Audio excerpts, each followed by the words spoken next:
we have all sorts of interesting football stuff going on. Lewis, if I were to say Shedeur Sanders is going to be the Browns' starting quarterback when this season begins, is that ridiculous? No, Greeny, you know, it's not ridiculous as long as they are able to. And I heard Dan Graziano talking about this morning earlier on ESPN radio. Yeah, I listen to it when I'm in my car in the morning. It's all as long as they can get him enough reps. And it sounds like Kevin Stefanski is aware of the fact that in order to create a real quarterback competition, he has to kind of change some things in terms of the way he divvies out reps during the preseason and during the offseason. If he can compete with Dillon Gabriel, if he can compete with Joe Flacco, he can compete with Kenny Pickett, there's a very good chance that if this is an organic competition with a level playing field, he could be your starter week 1, no question about it. Look, sometimes we attach this number now. He was a 5th-round draft pick, and I understand that there was a reason for that. I'm not pretending it doesn't matter at all. But what I'm saying is if he had been drafted in the 2nd round or the 1st, which is what we were expecting, then there'd be almost no debate about it, right? We'd be with exactly the same body of work in college and the same skill set. We would absolutely be forecasting him to be the starter, especially, Dan, when you consider the other options they have available. Right, but he is a 5th-round pick, and there was another quarterback they drafted 2 rounds earlier this year, right. In addition to Joe Flacco, who helped them get to the playoffs 2 years ago, and Kenny Pickett, who he's in the mix as well. So they have 4 guys. They need to get them all practice reps. Kevin Stefanski, what Lewis was alluding to, he put 7-on-7 drills into the rookie minicamp. Usually rookie minicamp is just, classroom stuff, very basic stuff, nothing really, and in terms of team competition. But he wanted Shedeur Sanders and Dillon Gabriel to be able to get some reps at a time of year when they weren't competing with veterans for those reps. So he's very conscious, Stefanski is, of trying to make this as good, as close a competition as possible among all 4 of them. I'm going down with the ship with my friend Mel Kiper on this one. He is the most underdrafted player that I can ever remember. I genuinely believe if he has a chance, a real chance, he's going to wind up making a run at the starting job there sooner rather than later. All right, the next one. Lewis, I was looking over on ESPNBet.com. The Bears' win total for this year is 8.5 wins. This is at ESPN Bet. They only won 5 games last year. So if someone said they're going to be the most improved team in the league this year, is that ridiculous? That's not ridiculous at all. Look, I think, last year when we talked about the Bears and specifically offensively and the lack of development that we saw from Caleb Williams, we pointed squarely to Shane Waldron, the former offensive coordinator, and the fact that there just wasn't a good plan on top of the fact that there just wasn't enough surrounding him. Well, all of that has changed this year with Ben Johnson coming in, with the revamping of the interior 3 of the offensive line, and then the work that they did in the draft, Greeny, and we were there on the desk and we saw it. We saw them draft Colston Loveland. We saw them draft Luther Burden, wide receiver, tight end, respectively, to go along with a guy like DJ Moore, and Rome Odunze. This team is loaded offensively. Now it's about putting together a good plan and Caleb living up to his potential that he showed in college, that he showed at Oklahoma, that he showed at USC. And if all that comes together, this could be one of the more explosive offenses in the NFC and in the league overall. Now, I know that's a big leap. People say, hey, look, let's just crawl before we walk. Let's walk before we run. But look, this league, people can go worst to first in a hurry. I'm not saying they're going to go worst to the first in their division, but they will be much improved. One of the most improved teams in the NFL. Yeah, not at all ridiculous. I mean, look at last year's Washington Commanders, how quickly things can turn around if you put the right people in the right positions. A lot of unknowns with that coaching staff in Chicago, but, they're well regarded, and obviously I think the defense will be good under Dennis Allen. So I think the Bears have a chance, but the division, as you mentioned, is rough.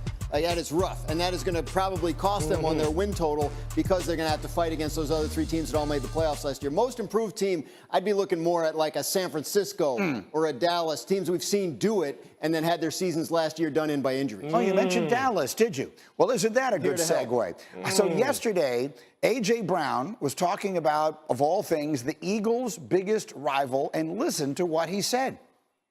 Now, we're going to have to worry about him, for sure. We're going to have to worry about him. No, I like the trade. I do like the trade. I like the competition, and I like George Pickens. I like CeeDee Lamb and that collab, and it's gonna be exciting to watch, bro, because all that does is bring the best out of us.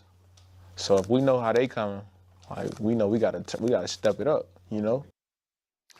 Cowboys trading for George Pickens could wind up being one of the most undercovered stories of this entire offseason if he, and it's a huge if, plays up to his enormous potential. Their win total is only 7.5 wins at ESPN Bet. So, Lewis, here's a question I never would have thought I would ask on a show I host, but are we sleeping on the Cowboys? Am I not paying enough attention to the Cowboys? I don't think so, Greeny. Look, I'm gonna look at this from two sides, okay? There's a reason why, you know, when we're talking about football and we're talking about team building, that's just not about physical skills and what things look like on paper. And the fact that the Pittsburgh Steelers pulled the plug on George Pickens and said, hey, look, instead of like looking at this 3, 4, 5 years down the road and investing the kind of money we, you know, need to invest in a guy like you in order to retain you, meaning an upper echelon wide receiver, you know, we just don't think that the risk and reward is in our favor. So we're going to send you down the road to Dallas. So look, we understand the kind of things that George brings as a high riser, above the rim type of player outside the numbers as a true X wide receiver, a guy who can win one-on-one, who's a quarterback's best friend. But it's more than just that. It's about fitting into that culture, being a positive influencer on that locker room for 17 weeks. Not just for a mini camp, not just for a play here and there, but a guy who's going to show up on time, that who's going to be a force multiplier, who's going to be dependable, who's going to be a good team. Like, all those things are what adds up to you, helping you make a team a contender, not just highlight reel catches. You made an interesting point that they won 7 games last year without their quarterback. Quarterback got hurt halfway through the season. I'm pretty sure that they've been over 7.5 in every one of Dak Prescott's fully healthy seasons. Then they believe that George Pickens coming into their leadership structure in terms of their locker room, in terms of the quarterback, in terms of CeeDee Lamb, right, they'll get. All right, in the 2024 Paris Games, Old Glory, the old red, white, and blue once again took home top honors, most medals, 126, most goals, 40. I'm going to go ahead and preemptively add another for the 2028 LA Summer Games because NFL players are expected to be allowed to participate in the Olympics for the first time for flag football. Still hurdles to clear, but player buy-in, not one of them.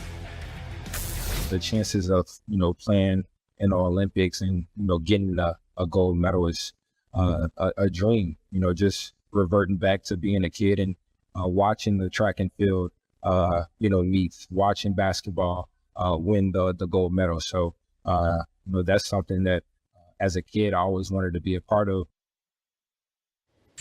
I hope there's a mercy rule. While the NFL and its players are behind the push for the Olympics, they are split between that and the other push, the tush push. Expected to be voted on today whether to continue to allow the play that the Eagles and Bills both ran effectively to the tune of a touchdown or first down.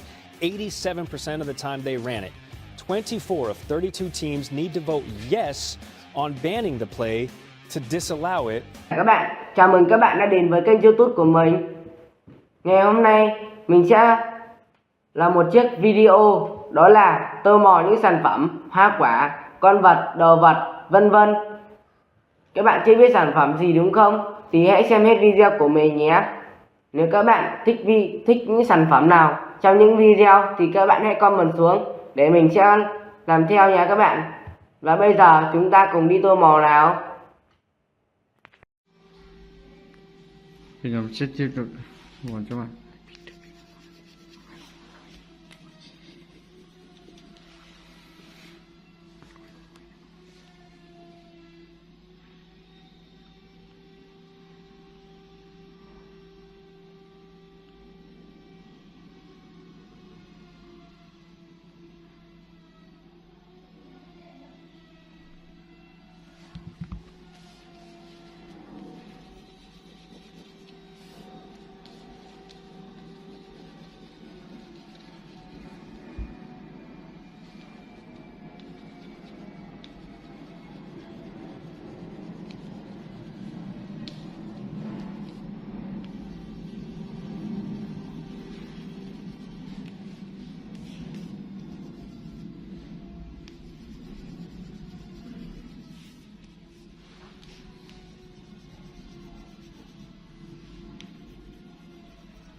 tô một số màn này.